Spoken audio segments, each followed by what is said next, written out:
नमस्कार। आज से हम एक नया शो शुरू कर रहे हैं, द मुस्लिम एंगल। क्यों करना पड़ा ये शो, इस पर 2 मिनट बात करूंगा और फिर उसके बाद आप सीधे शो देखेंगे।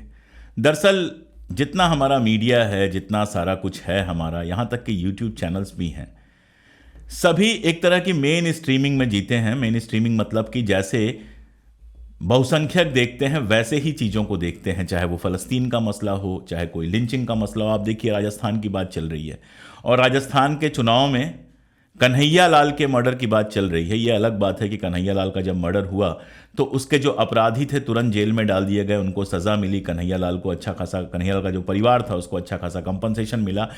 ये भी एक बात है कि उसके जो अपराधी थे उसकी फ़ोटो बीजेपी के लोगों के साथ आई थी, उसकी बात चल रही है।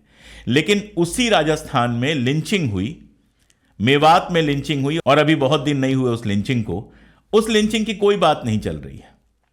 कन्हैया लाल सबको याद है, लेकिन वो जो 2 लोग मरे थे लिंचिंग में उनको सब भूल गए।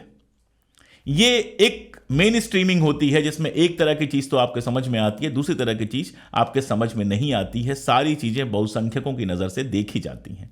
तो हमने सोचा एक युवा मुस्लिम पत्रकार को हम बुलाएं और उनसे अनुरोध करें कि दुनिया भर में जो कुछ हो रहा है और अपने हिंदुस्तान में जो कुछ हो रहा है उसको एक लिबरल उदारवादी मुसलमान कैसे देखता है। एक मुसलमान जो धर्म से मुसलमान है लेकिन साथ में भारतीय नागरिक भी है, जो अपनी भारतीय नागरिकता को महत्व देता है, जो खुद को भारत के संविधान के हिसाब से चलाना चाहता है।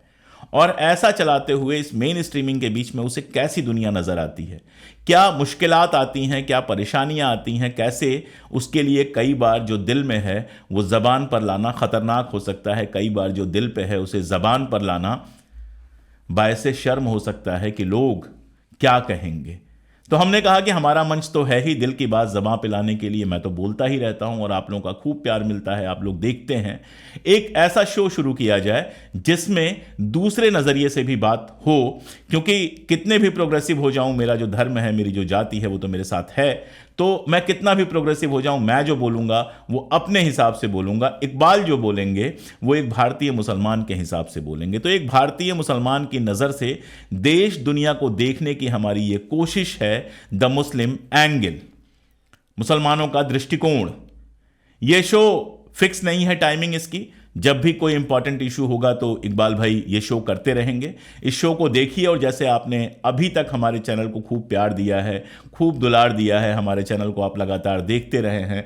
6 महीने पहले हम 50,000 60,000 के आसपास थे, आज हमारे साथ 4.25 लाख सब्सक्राइबर जुड़ चुके हैं। व्यूज़ भी लगातार ठीक ठाक आ रहे हैं, हिम्मत हमारी बढ़ रही है। इकबाल भाई की भी हिम्मत बढ़ाइए, लगातार देखते रहिए ताकि इकबाल पूरी हिम्मत के साथ हमारे यहाँ आकर अपने शो पर अपनी बातें कह सकें। जो पहला शो उन्होंने किया है, उन्होंने कहा कि फ़लस्तीन पे बात करते हैं, क्योंकि फ़लस्तीन इजराइल हमारे वक्त का बहुत इंपॉर्टेंट इशू बना हुआ है। मैं तो लगातार उस पर वीडियो बना ही रहा हूं, आपने देखे होंगे।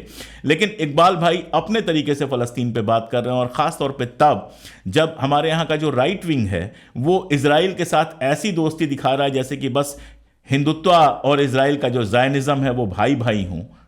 तो ऐसे में मुझे लगा कि एक भारतीय मुसलमान किस तरह से इजराइल और फ़लस्तीन के संघर्ष को देखता है वो काफ़ी इंटरेस्टिंग होगा, काफ़ी रोचक होगा मेरे लिए भी और आप सबके लिए भी। इसी तरह अलग अलग इश्यूज़ पे इकबाल भाई आते रहेंगे। मैं हर बार नहीं आऊँगा, आज चूंकि ये पहला शो था तो मैंने सोचा कि इसका इंट्रो मैं दे दूँ, इसके बाद आप सीधे देखिए इकबाल भाई क्या कह रहे हैं अपने शो द मुस्लिम एंगल में। बहुत शुक्रिया।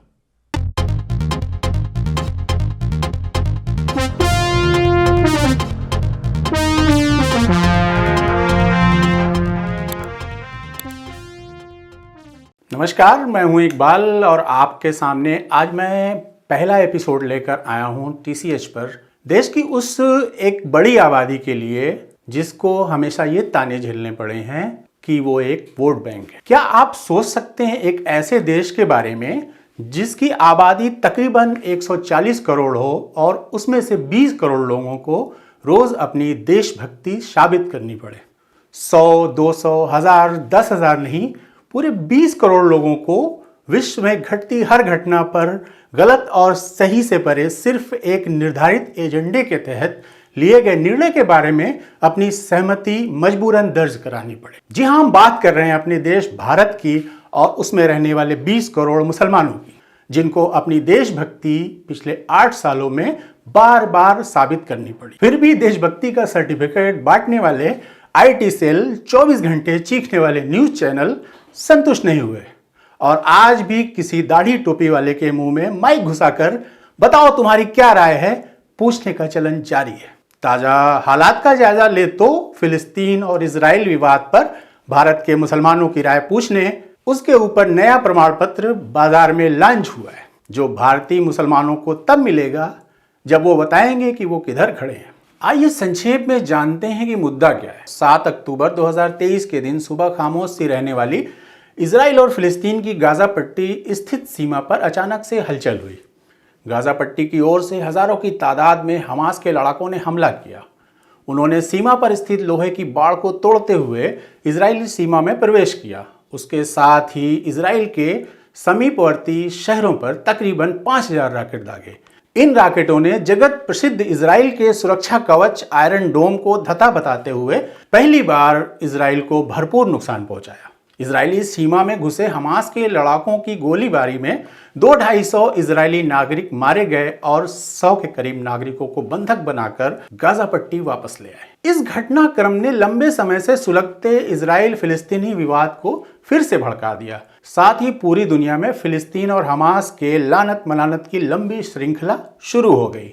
हमारे देश के प्रधानमंत्री ने तुरंत ट्वीट किया और इजराइल के साथ खड़े होने की घोषणा की। फिलिस्तीनियों या ये कह लीजिए हमास के हमले की निंदा की। इसके बाद ही अखबार, न्यूज चैनल और सोशल मीडिया पर नफरत का एक सैलाब उमड़ा और उसकी जद में भारतीय मुसलमान ने अपने आप को खड़ा पाया। जैसा कि अक्सर होता है, देश के किसी कोने में घटी आम सी घटना में भी सबसे पहले धार्मिक एंगल खोजा जाता है। अगर गलती से अपराधी मुस्लिम हुआ तो फिर हिंदुस्तान में रहने वाले 20 करोड़ मुसलमानों को साबित करना होता है कि ये गुनाह उन्होंने नहीं किया है और ये बात उन्हें टोपी लगाकर तिरंगा के साए में करनी होती है। फिर इस बार गेंद तो मुस्लिम फिलिस्तीन की तरफ से उछली थी, जिसे देशभक्ति साबित करो गैंग के खिलाड़ियों ने भारतीय मुसलमानों की तरफ खूबसूरती से ड्राइव कर दिया।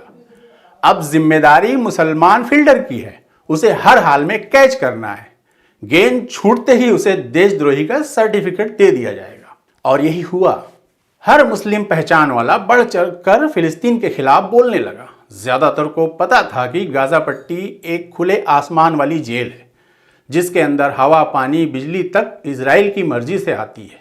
जब मर्जी हो इजराइल की सेना 10-20 फिलिस्तीनी युवकों, औरतों, बच्चों को जब चाहे गोलियां प्रसाद के रूप में बांट आती। पिछले 8 सालों में मुसलमान अपनी पहचान पर रोज होते हमले से डलकर इतना डिफेंसिव हो गया है कि उसे अपनी देशभक्ति साबित करनी ही पड़ती है। हमास के इस हमले के बाद से आज तक इजराइल सेना ने बड़ा दमन चक्र चला रखा है, जिसमें दसियों हजार फिलिस्तीनी बच्चे, औरतें मारे जा चुके हैं। सिर्फ 365 वर्ग किलोमीटर में स्थित विश्व की सबसे घनी आबादी का शहर गाजा पट्टी, जिसमें 23 लाख लोग कीड़े मकोड़ों की तरह रहते हैं, फिलहाल एक कत्लगाह बनकर रह गया। वहां के लोगों के पास न खाना है, न पानी है, न ही रोजगार। हमले में जख्मी हुए लोगों के इलाज की जगह अस्पताल भी सुरक्षित नहीं है।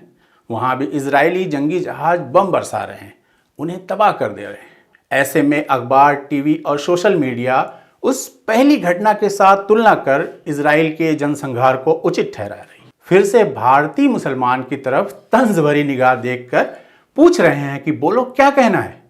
मजलूम के हक में खड़े होकर हमसे देशद्रोही का और मुस्लिम परस्त होने का सर्टिफिकेट लो, नहीं तो आओ हमारी तरह चीखते बिलबिलाते घायल बच्चों की तस्वीरों को आतंकवादी की औलाद बोल देशभक्त बनो, लेकिन सर्टिफिकेट अगली कहानी तक स्थगित रहेगा।